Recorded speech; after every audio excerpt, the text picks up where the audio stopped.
Everyone loves the bad boys and girls of Hollywood, the stars who dare to walk on the wild side. The public's appetite for information about every aspect of celebrities' lives is insatiable. Stars such as Charlie Sheen, Dennis Hopper, and Robert Downey Jr. have faced very public battles with their demons.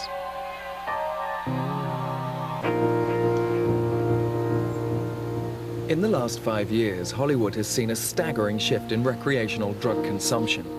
A new wave of prescription painkillers has swept aside heroin and crack as the #1 drug to fear. And addiction has reached dangerously high levels. I got addicted when I was 15 years old. I got in an automobile accident and had my face totally crushed. And they had to take all the bones out of my face. This is all nylon mesh in here. And my head was so swollen. They actually tied a rag around my chin into the back of my head so that it wouldn't burst. And the doctor said he told my mom that he'd done all he could for me, but that the pain would alone kill me. And he didn't think I'd make it through the night. Richard survived thanks to the extreme doses of morphine to help him through the pain.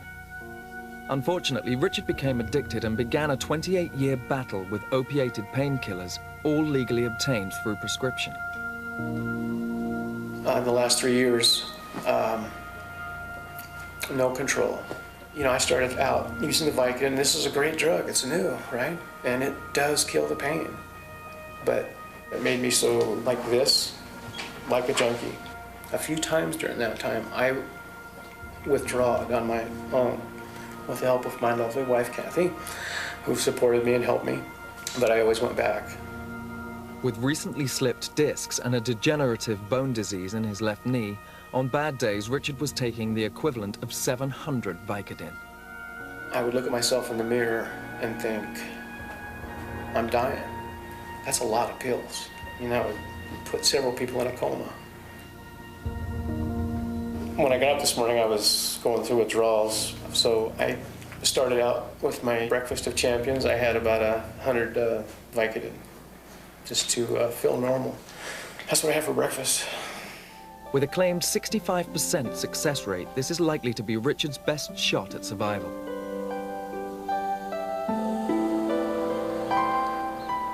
I feel like I'm starting my life all over again because it's been a long road, a long addiction.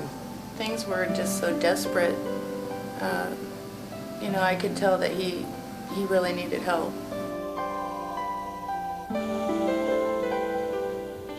Richard had been using 5 different doctors, each unaware of the other, to get prescriptions.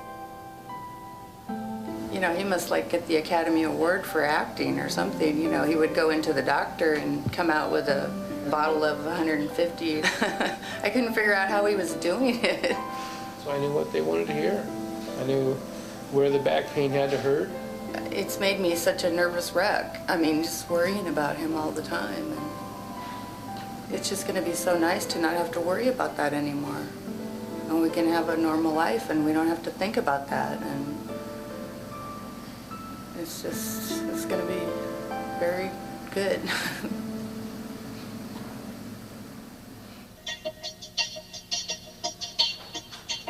Richard has been put under sedation and his body is undergoing rapid detoxification without him feeling a thing. Well, right now we're actually reversing Richard's opiate dependence. When he wakes up tonight, he won't be craving, which for the first time in 20 years, he's not going to be thinking about opiates. I feel no craving for the drug whatsoever. They said I wouldn't remember much of it, and I don't. I don't remember the withdrawal or anything. I remember a bad dream. I had a bad dream. I'm excited. I got little tingles going all over my body again. That's a neat feeling because I haven't had that in a long time, The drug took that away.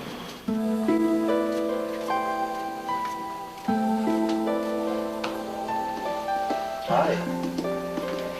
Richard? Kathleen? So you feeling all right? Feeling much better. I think Richard did phenomenal. Really, he just has to get used to going through life without drugs.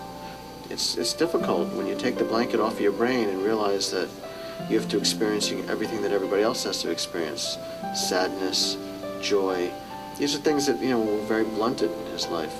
The number one drug we're concerned about here is the naltrexone pill. Yeah, this is the drug that keeps away the cravings. I call it your insurance policy. Yeah. One pill every morning. As soon as you open your eyes, it will help you form the decisions for the rest of your day. If you don't crave, you're not going to look for the drugs. While Richard will face a daily battle to resist the urge to take opiates, his doctors have given him a reason to look forward to the rest of his life. Anti-inflammatory drugs, which will help. I have hope again, and I haven't had hope in a long time. I feel like I have my husband back. I feel like I have my life back, and that means a lot to me.